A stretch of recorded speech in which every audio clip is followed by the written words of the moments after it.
So this morning I would like to introduce my good friend Maureen Roulson. We've been good friends for a long time. She does a lot in the caregiving community. So I'm going to let her tell you a little bit about herself and her new book, Because I Love You, and Ashley's going to chat with us. So take it away, ladies. It's all yours. Linda, I can't tell you how grateful I am for these conferences that you do for caregivers. All of the years that I have been involved in this, the caregivers I have attend always come away with so much great information. So thank you very, very much. My name is Maureen Roulson, and I am president of Caregiver Support and Resources. And I am a board certified patient advocate, as well as a certified Medicaid planner and a certified dementia professional.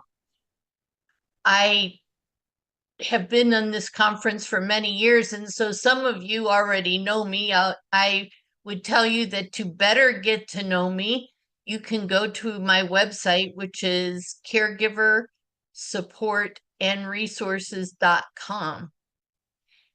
And you'll see there all of the services that we provide.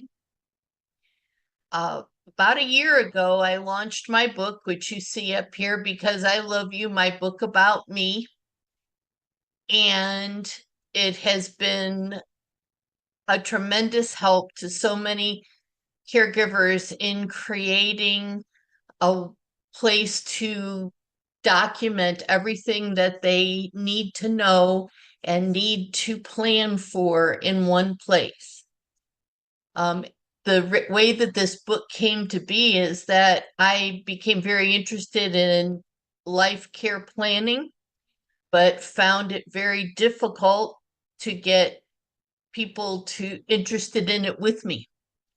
And so I thought perhaps if people had a book that they could learn from and record in and find out what they needed to know, because you don't know what you don't know, and that makes it harder to plan. That might bring more interest, and it did. The book has been a great success. From that book, we have also created a masterclass that is about to launch, and it's called the very same thing that the book is, Because I Love You, my book about me. But in this master class, it's about 20 hours worth of professionals who you will encounter in your caregiving journey, who go in depth a little bit deeper than the book about what you need to know and what you need to do. Specifically, we do target a lot of information about people living with dementia, but truthfully, anybody could use this book. Again, if you go to my website, caregiversupportandresources.com, you will be able to see where you can take the masterclass. It's a one-time fee and it's there for life for you. You can go back and forth as many times as you want. You can start and stop. You don't have to take in the whole 20 hours in one sitting. I don't Uh, think we're going to do 20 hours in one sitting. I like that we can break it up whenever we want to. And I do believe there's something for everybody, not just people that are taking care of people that care for people with Alzheimer's and dementia. I agree. And I can't remember Linda, I can't remember the exact saying, but it's something about the brain can only absorb as much as the posterior can endure. And that's why we made it so that people could keep going back and forth, because sitting for 20 hours is impossible. Yes. There will follow this master class an opportunity for people to become part of a group of very special people that want to go even deeper diving into this life care planning and learning about so much. And so there will be twice a month at least deep dives into parts of caregiving so that you can learn No, but and you can what about understand the rest of and the you day? can make it your own. So today, besides the book and the masterclass and the deep dive, I also bring to you a very new part of caregiver support and resources, and that's Ashley Kolb, who is an RN and a board certified patient advocate. And I'm going to let her tell you what she has added to what we do. And I think you'll find this exciting and interesting. So, Ashley, take it away. Good morning, everybody. Thanks Good for having morning. me. Hi, good morning. Thank you so much for helping me last second with getting No connected with you all problem. this morning. Big help. So my name is Ashley Kolb. As Maureen had just said, that I am a registered nurse and a certified patient advocate.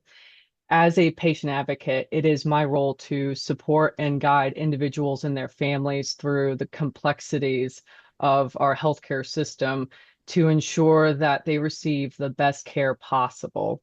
I do this by coordinating medical services, communicating with healthcare providers, and advocating for my clients' needs and preferences to make the healthcare journey smoother and less stressful. How did I end up getting into patient advocacy? As a nurse, obviously, we are advocates for our patients in a variety of different settings, if that's, in the home health setting, in the hospital. And I've worked as a nurse now for 15 years. And in home health, I cared for patients in Pinellas and Pasco counties, helped with med management, education, wound care, IV treatments, the whole gamut. And I also worked as a bedside trach and vent nurse and helped with, caring for individuals in 12-hour shifts and then passing off to, other nurses so that we provided 24/7 care for those clients. And along the way, in becoming a nurse and working in that role, my family was very excited to be able to be like, oh, hey, you are the family nurse now, help us out, which of course I was more than happy to do so. And I've been very involved with uh, trying to keep my grandparents as independent safely for as long as possible to help provide them the best, quality of life. And within that journey, and it, makes me emotional thinking about it because, there's a lot that's happened over the last, year and a half or so. But having that personal lived experience of, seeing my grandmother decline medically and having to have family meetings and, coordinating with everybody to make the, difficult decision of saying, okay, it's no longer appropriate for you to live here. It's not safe to do so. So we chose to move my grandma into my mom's home. And thinking at the time initially, like, yay, we're through the hardest part of this, we're so proud of ourselves. And, getting knocked by reality, realizing that that was only the beginning. And, after we moved her out of her home environment into a new environment, you know, realizing over time that, there was cognitive impairment and starting from, the very beginning of, establishing with a neurologist and, ultimately she was diagnosed with vascular dementia and Alzheimer's. And my family, who does not have a medical background, me teaching everyone, what to do, what to expect, how can we work as a team to, provide her and ourselves, all the tools and resources necessary to do right by her. Um, so it's I understand, in terms of caregiving, I've been there personally. It's one thing to observe these things as a nurse in different environments. It is not the same as experiencing it yourself, and there is no substitute for that experience. The topic of our talk is, navigating the healthcare continuum. And I think whenever folks are navigating anything in life, the biggest, I think, focus in the beginning, especially if you're new at this, is to get yourself organized and prepared. And, what does that mean? Where do you start with that? And, just talking in terms of my grandma, since that's a personal thing that I think I can, relate to a lot of folks out there with, a medical binder is a great start. And within that binder, I would recommend actually starting by making your own medication list. So I would go into the medication cabinet, pull all the pill bottles out, and set yourself up at a big table so you can spread out and move the pill bottles around as you're going through them, and write out what is the medication, the common name, what is the brand name, the dose, the unit of measurement, if it's milligrams, nanograms, international units. How do you take that medication? Is it oral? You're using an inhaler? Is it an injection? Specifically, why are you taking that medication? You could say, oh, my cardiologist prescribed me metoprolol for my heart. Okay. What about your heart is the metoprolol doing for you? What problem did your doctor seek to solve by prescribing that medication for you? So maybe you've had a history of having an elevated heart rate, or maybe your blood pressure was high. Sometimes it's both, but knowing specifically why you're taking each medication is so helpful down the road when you go to communicate these details to your nurses and your doctors along your healthcare journey. After the medication list, I encourage folks to work on a summary page. And I start off with doing a medical history list. So diagnoses that your doctors have given you over time, and put the year next to it too. That actually is very helpful with helping to tell your story, and doing so concisely and coherently, where you can see the journey of, as the list of medical diagnoses grows, you can see how that journey has unfolded. Same thing with surgical history, putting dates with those. You want to add a couple of notes, anything that's relevant or helpful to remind you to communicate something important about those items. Absolutely add those in there. Underneath that, I put a summary of recent hospitalizations. This will be different for different folks. It really is, what is relevant to the current picture. So for like my grandma, when her medical, state began to decline, I had included all of her hospitalizations from that previous year. And then I went back a couple more years just to add a couple of minor notes as well. But with, talking about the hospitalizations, what hospital did you go to? When were you admitted? When were you discharged? Or were you just in the ER and then they sent you home from the ER? What did you go in for? What did they end up saying that you had? What diagnoses did they give you? What tests did they run on you? So if you had, an echocardiogram, what was the ejection fraction or the EF that was listed on that report? If you had a fall, and they did x-rays, did you have any fractures? Did they find some other issues along the way? Is there, now, arthritis or, other issues that, weren't present before, but are present now because of this new test. The key with this is to be able to communicate with healthcare professionals at a moment's notice, and to give them accurate information And, you're going to be repeating yourself a lot, different doctors, different nurses.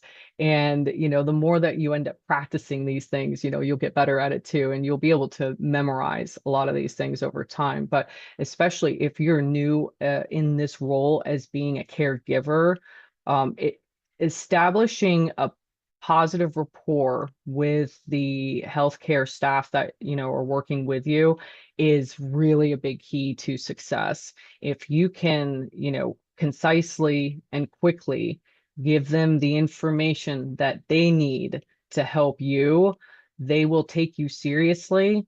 They will be more apt to, follow through on, certain requests.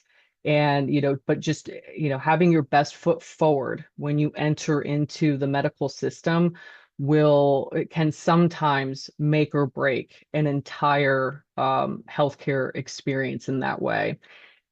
I don't believe it should be that way. Everyone should be treated, with the highest of standards. But we also know anyone who's been in and out of the healthcare system, everyone is rush, rush, rush, go, go, go.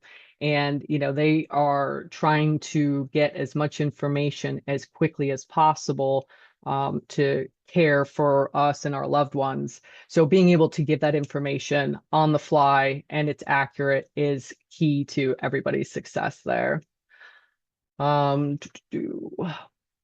With the medical binder too, I like to keep a copy of, if you have a DNR, keep that right up front. Now in Florida, we have what we call the golden ticket, is our DNR form, the actual, yellow sheet that belongs on your refrigerator.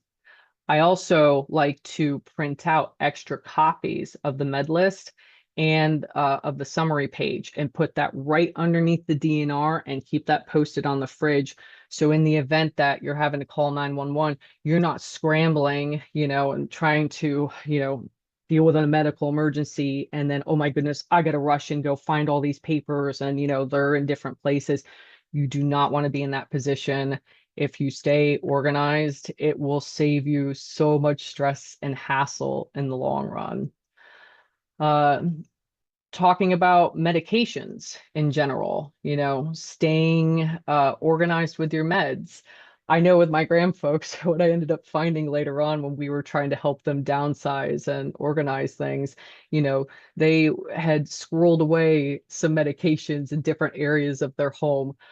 I encourage folks to stay organized, keep your medications in one place, keep them in a cool, dark spot. Maybe you want to use like little Sterilite containers to, have like, okay, these are my over-the-counter meds and these are my prescription medications. Or, hey, these are my meds I take in the morning and these are my meds I take at night. Obviously you're probably using, a pillbox too to help with keeping organized, day to day with taking your medications. But it is so helpful to have all of your medications in one place. It sounds, common sense and simple, but I can see where some folks may stock up on medications, if they expect that there might be a shortage or there was a good sale on over-the-counter meds, just keep all your meds in one place. And helping to stay organized, especially with caregiving. Oh, hi, Linda.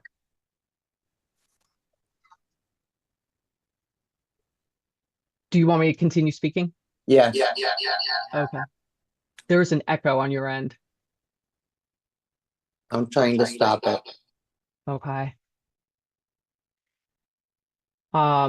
In keeping organized, we have the physical stuff with the papers and medications, and oftentimes there's, medical related supplies, wound care and the such. But being digitally organized is another aspect to this too. And so if you find yourself caregiving for, someone where, you have to have access to their patient portal or, their banking information, the ability to even pay bills, how do you keep that straight? You're already having to manage your own login stuff, and now it's, especially if you're new, and you're having to take over this, role of, taking care of that person's life basically, where you have to, pay bills or do these different things. It can easily become overwhelming, in trying to figure out like how to keep those things organized. I have found it immensely helpful to use something called a password manager, where it's a program, on your computer or an app on your phone. There's different kinds, different they function pretty much the same, with the goal being that, instead of writing down passwords on a piece of paper, you instead actually plug in your username, your password, what website are you logging into to put those credentials in. Within those programs, they oftentimes have like a notes box. And so what I like to do is I'll put notes in there along the way and say, hey, I had to close this account, and switch to this account. Or, oh, hey, I changed the password on this day. Some websites, when you go to log in, they ask you, what's your the security questions. What's your favorite pet? What was your grandmother's middle name? Putting those in the note fields, very helpful. Some accounts out there, they will actually have you like copy 10 like lines of like a string of characters, 10 lines of code basically, that are one-time passwords. And once you use that password, you cannot use it again. So being able to keep track of, what passwords that you have already used and then what you have left over. The password manager programs out there are so helpful in being able to, keep your login credentials in one place, to keep you organized and to keep that safe. I know that, many folks out there, especially, when you're busy and you're doing other things, last second you're wanting to write down a password, and then put it somewhere. And then when you need it, you go looking for it again. And I really have to encourage folks to be wary on doing that. And if you do, plug it into a password manager and then shred that piece of paper. It's so important, now more than ever in this day and age of, information being, gold. You don't want bad actors getting hold of those credentials and then wreaking havoc from there, financially, medically.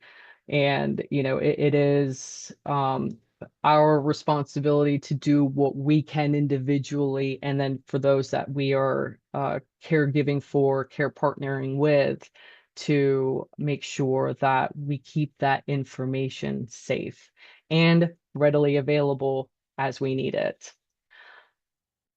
With the password manager, I also like to do a backup, sometimes on like a thumb drive, which I'm very wary of recommending that, except if you are able to put that into a safety deposit box or a secure safe in your house. And then also passing that on, just like you would like your advanced directives, pass that on to one or two other people in your family that you absolutely trust with that kind of information. It was funny because how I ended up landing on using a password manager, now personally, I use it all the time. 5 years ago, my dad passed away very suddenly and unexpectedly too. And I found out after the fact that my older brother had recommended to my dad that he set up a password manager. And I cannot say, really just how grateful I was to have my dad's login credentials for his different accounts as I was going through closing things out, transferring things, in my mom's name. It helped me know what accounts that I even needed to find and close out or transfer over. Within that program, I was able to, uh, make a couple of edits to things where I could, at a quick glance, know where I was at on each item without even having to open up any of like the smaller screens. And then I was able to keep notes in those note fields and say, hey, I spoke with so and so at this time and date. They state this, I am to do this. It was, I can't say how much time, hours, days, weeks in some cases, that saved me in getting his accounts closed out and having it so that, we were all on the same page with that too.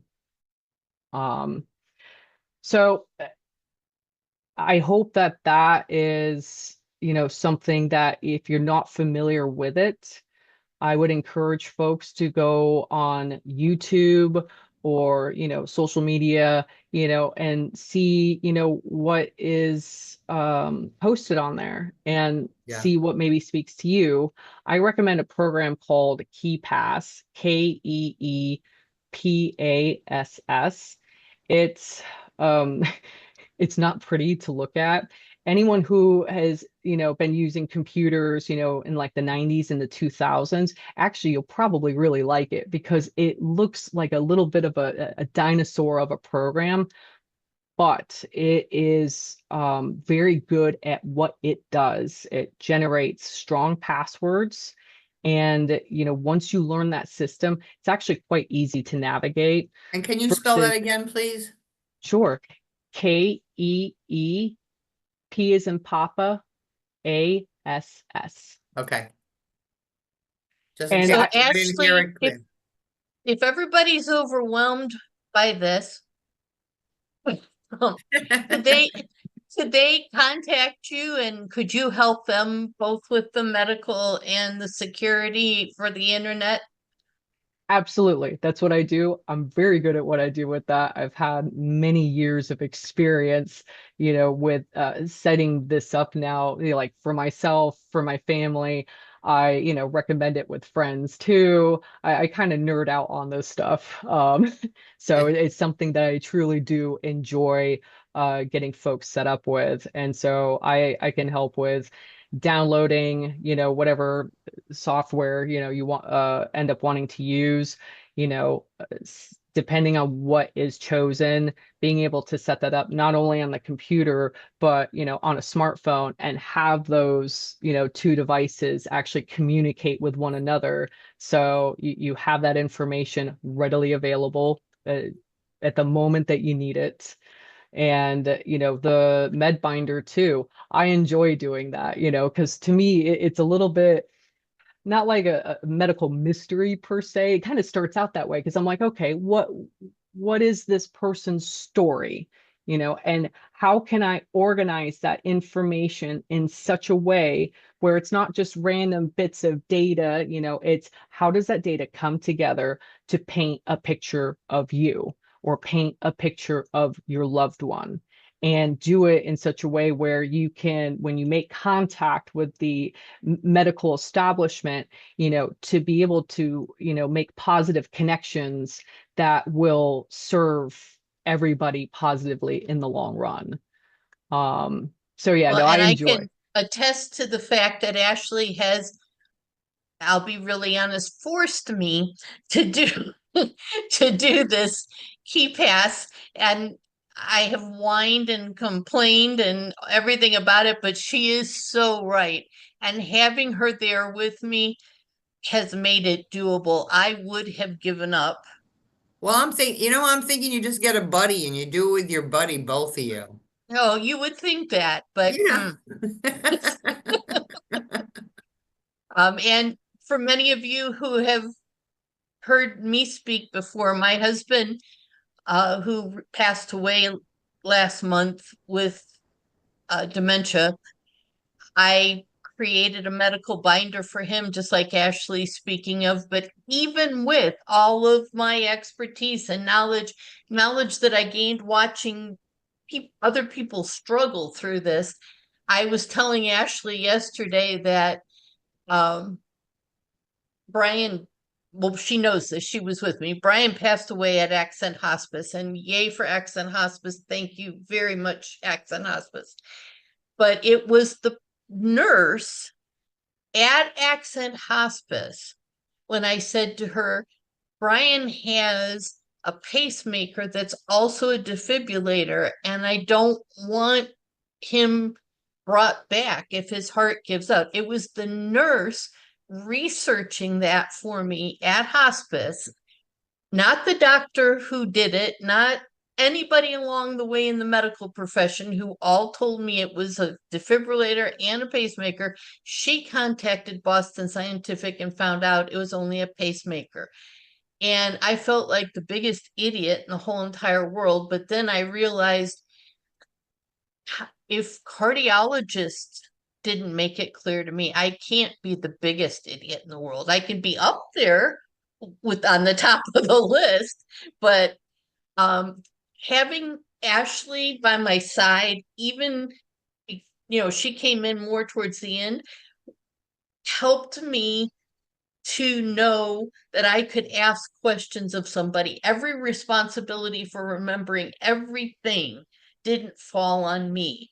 And I was actually, because of Ashley being with me and there for me, I was actually able to take the last few days of Brian's life and grieve and be there with him emotionally.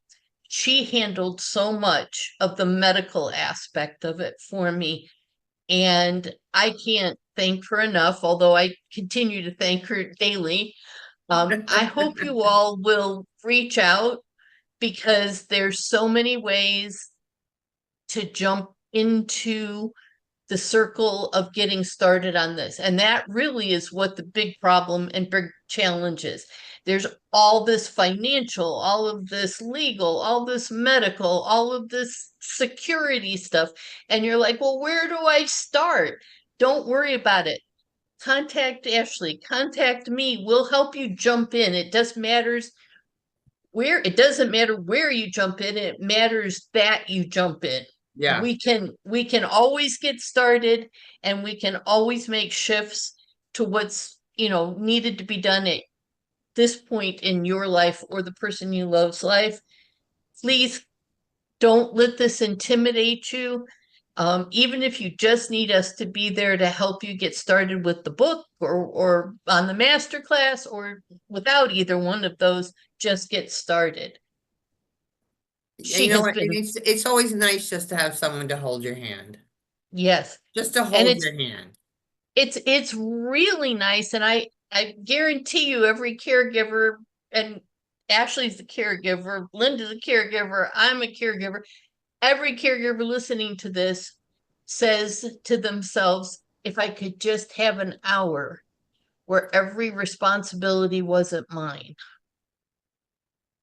And it brings me to tears, not only for myself, but for the clients that we serve, to be able to be the person who takes over for a little bit and lets the care partner just breathe. Lowercase. And pull themselves together emotionally and mentally. Guys, I can tell you this with, really raw emotions right now, that having people in my life like Ashley and like Linda, and as a caregiver, I don't think I would have made it without them. We all need somebody. We need some buddies. Yeah, not we just need a one. team. So let us help you to also build that care partner team. Be part of the care partner team, but also build that care partner team for you. Well, you know what? It takes a village. Just like it takes a village to care for your loved one, it takes a village to recover from caring for your loved one. And I think sometimes we forget about that. We have our village that is helping us care for our loved one during that process. And then, they're all there right after your loved one passes. And then what? So I think that's something really important. And you know what I say to caregivers sometimes? They say everybody's asking me what they can do to help me. And I say, just tell them, please be there when this is over. And both of you Oh. are there for me, and it's been reassuring because, right after Brian passed away, I started a mental list of how horribly I had done at caregiving. Oh, I messed up here. I did this Oh. wrong here. And what you guys kept on saying to me is, you're putting the emphasis on the wrong syllable. You're looking at moments and, look at the whole picture. Yes, everybody makes mistakes. Everybody doesn't do 100% all the time, but it's so nice to have people there to reassure you that your humanness went way beyond human Yeah, well, as a caregiver. somebody just said in the chat, darn tootin', it took me 2 years to recover. Well, And do we ever recover totally? I don't know. No, your life is different. Yes. and it's being able to have that support, and that village to help with, the grieving and mourning process that comes with that too.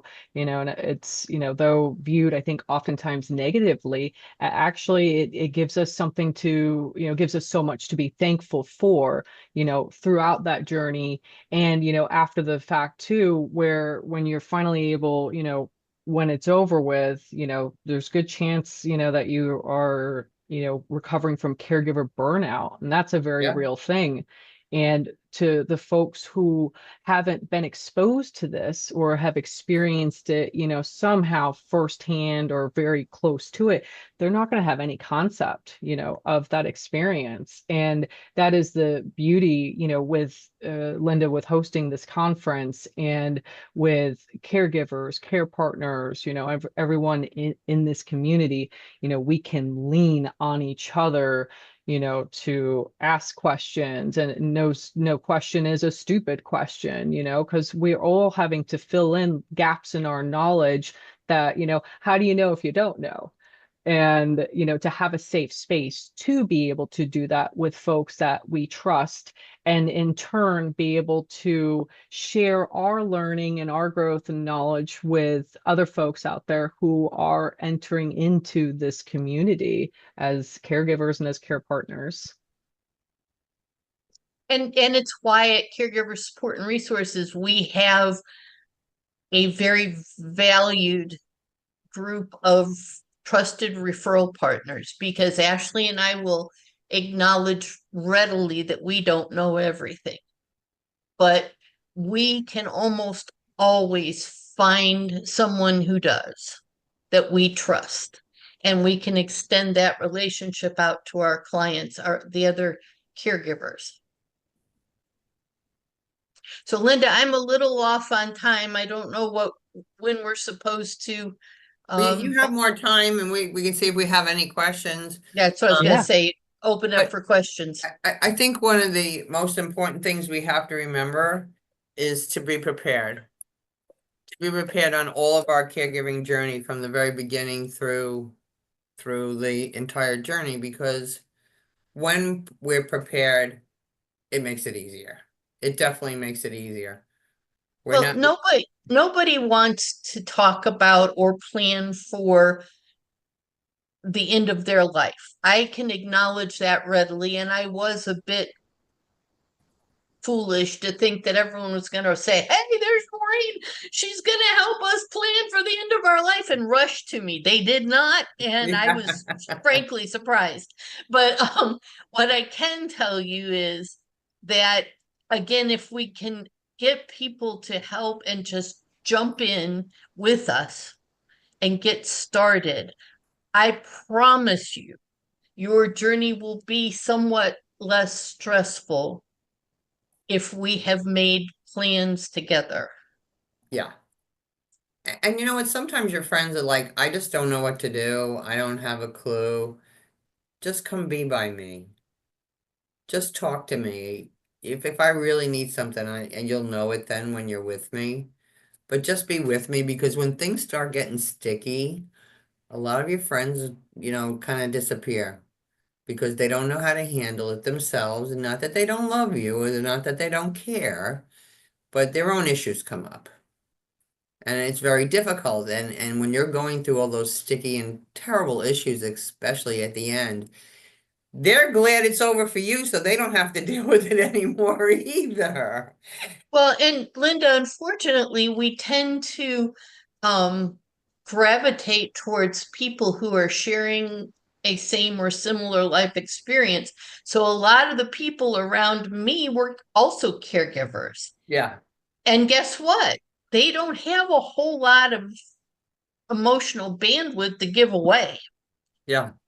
And so it's very helpful, yes, to have those people who will support you emotionally, but it's also important to have a place where you can go and find information at 2 o'clock in the morning, which is your only opportunity to have any alone time. And Exactly. we're hoping this masterclass and the subsequent deep dives will be that for people. Yeah, because there's no schedule for the caregiver. You're gonna watch it whenever you can watch it, and it might be at 2 o'clock in the morning, it might be at 5 o'clock in the morning. Who knows when it's gonna be? But that's the beauty of having everything recorded. Yes. And maybe sometimes with a conference or with your master class, somebody might say, well, that really doesn't apply to me right now. But 3 weeks later, all of a sudden they're like, whoops, I need to hear that one. Or my sister needs to hear that one, or my spouse, or whoever it is. Because sometimes when we want uh, people to help us on our caregiving journey, we're not even sure what to ask them or what to do.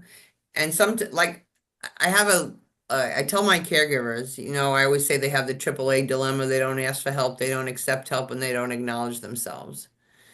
And I say, when you have a little time, sit down and make a list of some things that you can accept help with. Because when you ask them, you just put one more thing on their mind. Oh, I got to think about what you can do to help me, please. So I suggest to people is I have a caregiver affirmation. Take the affirmation and take your little list and hang it on your bathroom mirror. And then when your friends come over, invite them to the bathroom. And I'll tell you, they'll go in there and they'll read that and they'll be like, I can help you with that. Or I can help you with this. Or I can help you with, one of the ladies in my caregiver support group said, I can't go anywhere with my husband anymore. His behavior is out of control. She said, so I've stopped going everywhere, but I don't want to stop going to church, Linda. I don't want to give up everything. I just want to go to church. She said, so I finally got the nerve and I went and I asked my next door neighbor who was Jewish if he could hang out with my husband when I went to church. He said, I would love to do that. And she said, the first week I ran to church and I ran back home. And when I got back home, they were playing dominoes and they said, we don't need you here. So now she gets 3 hours every Sunday morning. That's amazing.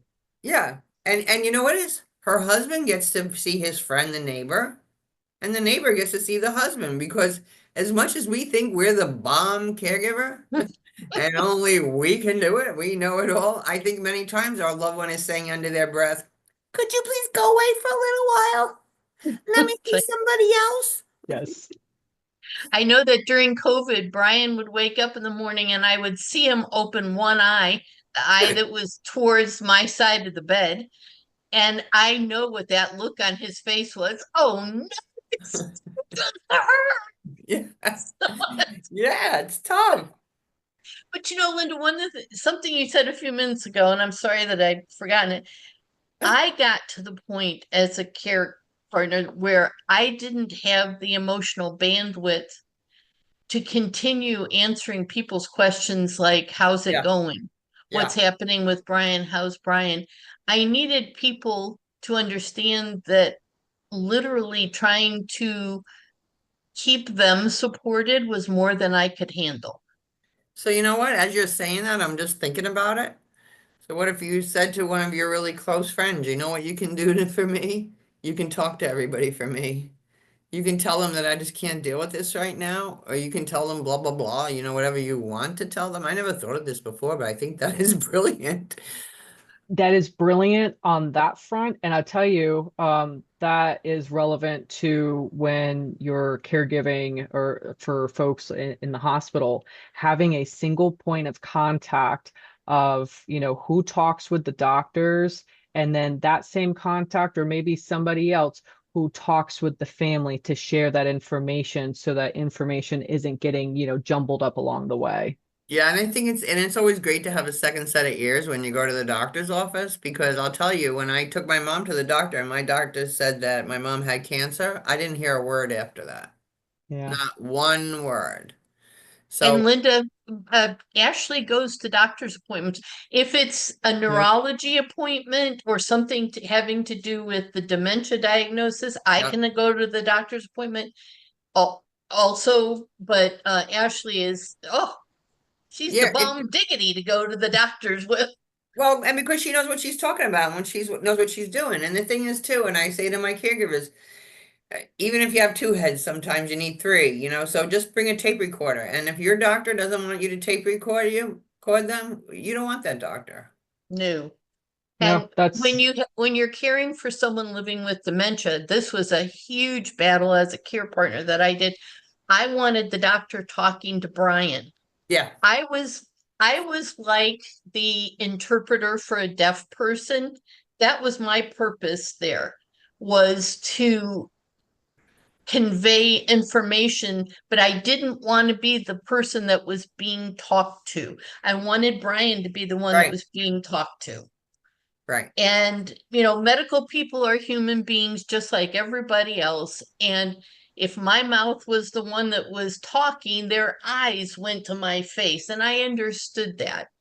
But when they were conveying information, I really, really made a point of asking them to speak directly to Brian. Well, and I think we need to do that with our healthcare providers. We have to say to them, please talk to my loved one, not just talk to Yes. me. Especially my loved one is the one that has this issue. Don't you think you should be talking to them about it? Maybe they might have a question, or maybe they don't, but whatever. Uh, Brian and so many people living with dementia will use the phrase nothing about me without me. And that, even we've all experienced a time in our life where we've been in the room, but we didn't feel like we were seen or right. part of what was happening in the room.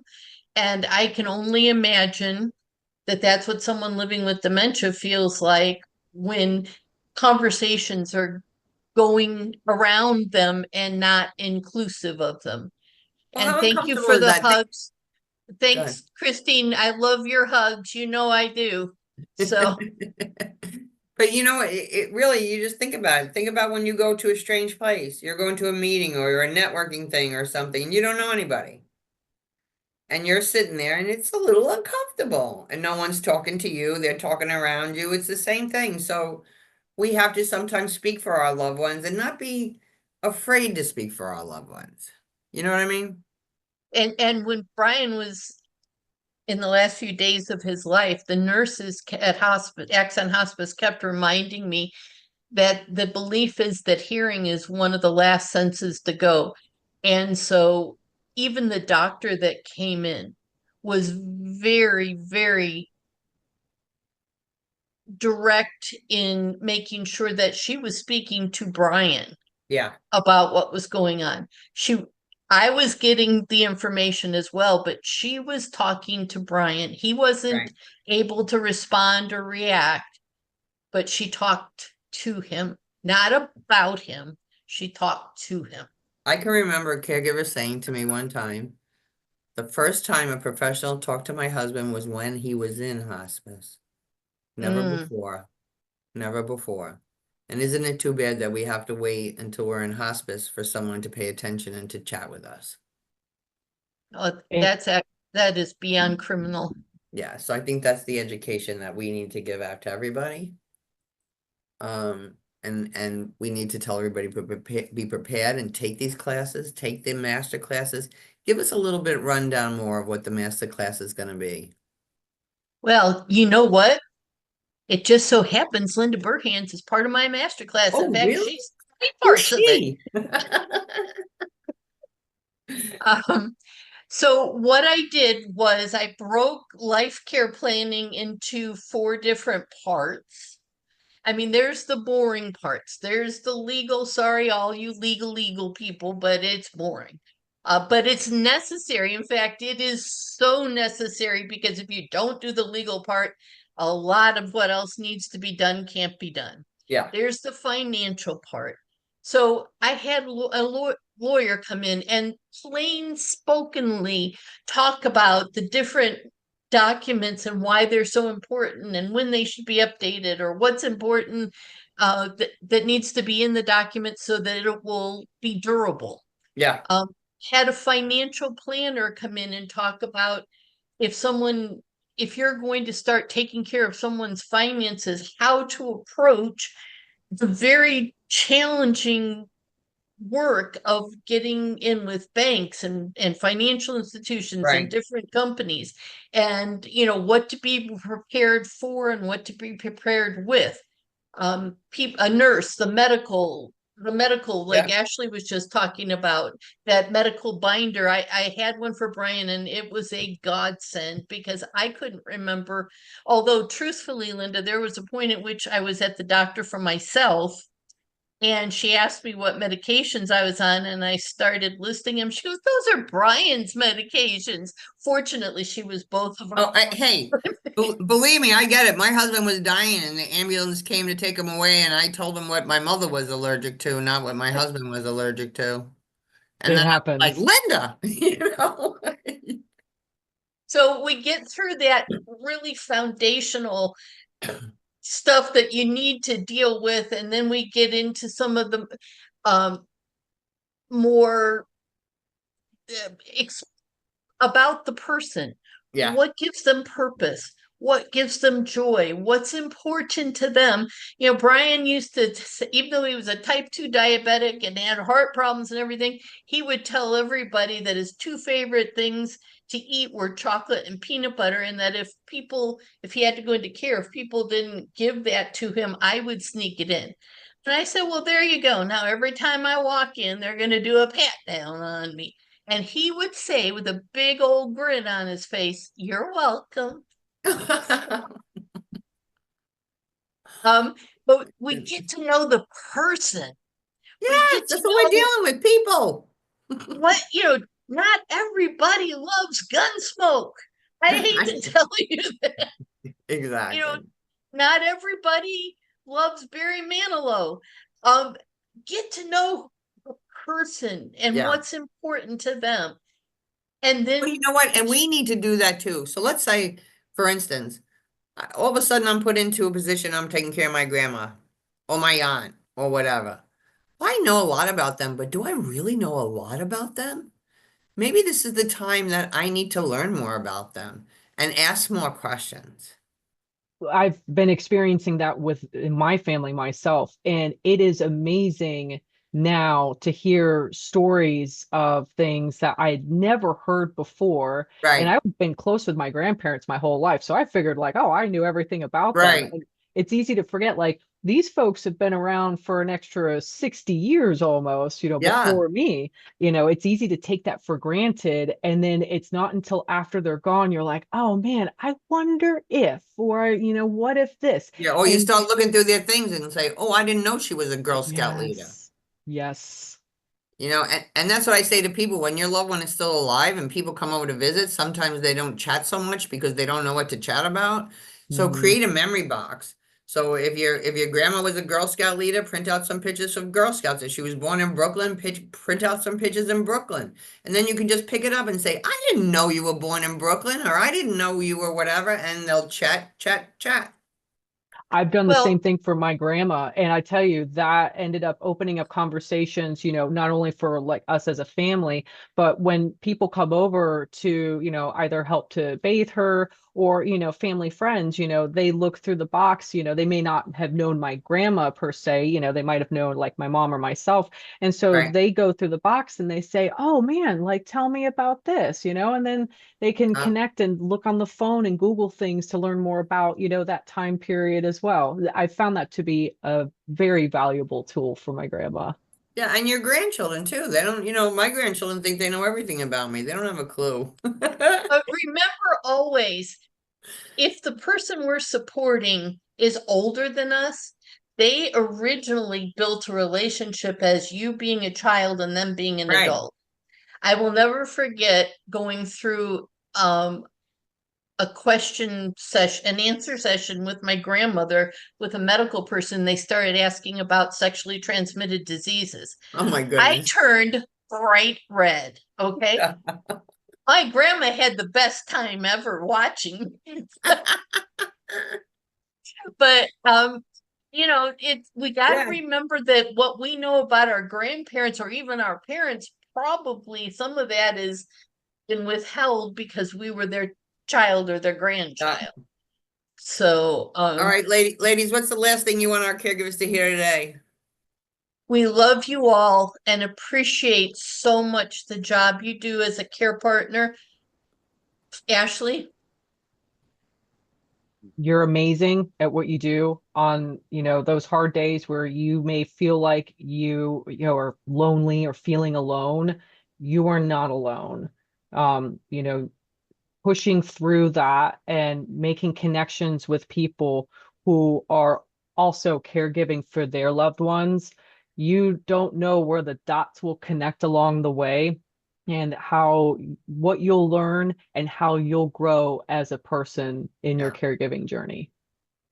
Thank you, my friends. Thank you for being here today, and we will chat soon.